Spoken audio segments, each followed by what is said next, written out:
khao yomi ka sia hela hi la chung cha kan lo soi me nga thang ka sia ka phola te soi du chu tu chu lo amero chu kan du na hian ni point ni kharinga voin ni le itu mahun bin do pan lai hun te in compare chuan ya tanglam ve to viewing kharinga kan open lai chuan ka song tu na te in mol mong the em ema mi te song tu na ko phalawa kan open lai tu thu sa hun te ka mai tu le da voin ni hian lal ba hian ka tu sa ai sa min shroi to zo ka ka tu sa ai na sa hi pathian hian mal min so ma ka ria thiam ka song thu ai na sa mal min so to in ka ria pathian min shroi na chan chin thi ngai nom ka te a sing du na te sing du na te to bul lo fu lo pe chu chuang tlai mai ni ria cham te yong thina thil piang lo tu piang ni ria tlak te ka lo nei to thina chu tia na chuan a mai ro chu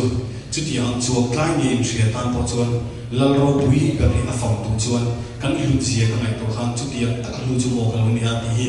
e ola pa lo thu ka ri che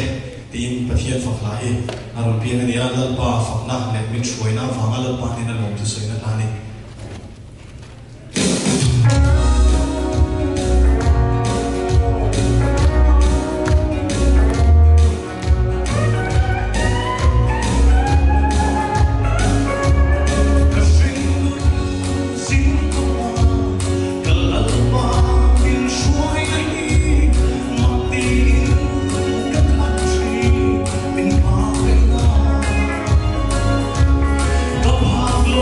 Let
Pian Alparo Pian Sek